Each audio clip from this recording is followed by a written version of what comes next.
নমস্কার বন্ধুরা 2024 সালে লোকসভা ভোটে প্রশান্ত কিশোরের ইন্টারভিউতে কিছু কথা আর কি আপনাদের সামনে তুলে ধরবো যে হচ্ছে কি 2024 সালে ইন্ডিয়া জুড়ে কত ভোট আসবে এবং এনডিএ জুড়ে কত ভোট আসবে, অর্থাৎ বন্ধুরা হচ্ছে বিজেপিতে কতটা ভোট আসবে এবং অন্যান্য যে পার্টি আছে, ঠিক আছে, সেই পার্টিতে হচ্ছে কতটা আর কি ভোট আসবে। তো সেটা নিয়ে হচ্ছে কি প্রশান্ত কিশোরের কিছু বক্তব্য, সেটা আপনাদের সামনে তুলে ধরবো। এবারে লোকসভা নির্বাচনে বিজেপি স্লোগান আপকি বার 400 পার ইতিমধ্যে 4 দফা ভোট মিটে গেছে দেশে।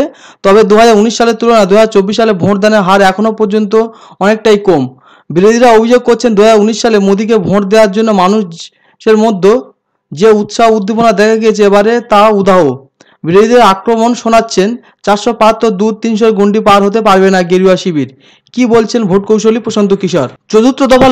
চতুর্থ দফায় লোকসভা ভোট মিটে গেছে সারা দেশে। ভোট গ্রহণ পর্ব শুরু হয়েছিল 19 এপ্রিল থেকে। 26 এপ্রিল দ্বিতীয় দফা ভোট হয়েছিল। তৃতীয় ও চতুর্থ দফা ভোট ছিল 7ই মে আর 13ই মে। আগামী 20 মে পঞ্চম দফা এবং 25 মে ষষ্ঠ দফা এবং 1 জুন অন্তিম দফা লোকসভা ভোটের রেজাল্ট আউট হবে 4 জুন। ওই দিনই জানা যাবেন দেশের সিংহাসনে কে রাজ করবে। এই আবহাওয়ায় বড় ভবিষ্যৎবাণী করেছেন ভোট কুশলী প্রশান্ত কিশোর। তৃতীয় মেয়াদেও কি ফিরবে দেশের সিংহাসন দখল করবেন মোদী সরকার?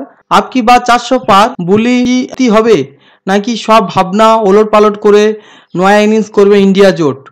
ভোটের বাজারে এগুলো এখন লাখ টাকার প্রশ্ন। সম্প্রতি একটি সাক্ষাৎকারে রাজনৈতিক বিশ্লেষক প্রশান্ত কিশোর দাবি করেছেন চলতি বছরে বিজেপি 300 আসনে গণ্ডি পার করবেন।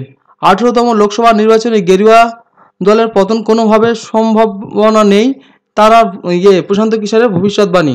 অর্থাৎ বন্ধুরা আর কি প্রশান্ত কিশোর এটাই বোঝাতে চেয়েছে যে হচ্ছে গিয়ে যে 400 হয়তো আসন পাবে না, কিন্তু 300 আসন অবশ্যই পাবে এবং হচ্ছে গিয়ে এবারে লোকসভা আসন আর কি দখল করবেন গেরুয়া শিবির, অর্থাৎ হচ্ছে গিয়ে নরেন্দ্র মোদী।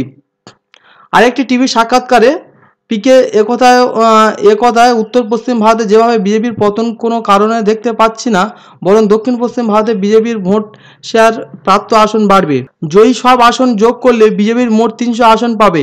ইতিবাচক না নেতিবাচক দুই দিক থেকেই খুব বড় পরিবর্তনের আভাস ইঙ্গিত চোখে পড়ছে না। উত্তর ও পশ্চিম ভারতে বিজেপি খতিয়ানের সম্ভাবনার দিক উল্লেখ করার পাশাপাশি পশ্চিমবঙ্গ, উড়িষ্যা, তেলেঙ্গানা, তামিলনাড়ু, অন্ধ্রপ্রদেশ বিজেপি লাভের মুখ দেখবে বলে ভবিষ্যৎবাণী করছেন পিকে।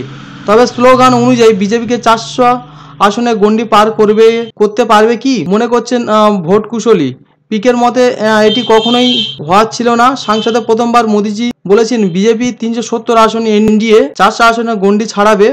তারপর ভোট পর্ব শুরু হওয়া পর্যন্ত বেশ কয়েক মাস ধরেই সবাই বিজেপি 400 আসন পাচ্ছে কিনা এই নিয়ে আলোচনায় ব্যস্ত ছিল। তবে তিনি জিতবেন না হারবেন তা নিয়ে কেউ প্রশ্ন করেনি।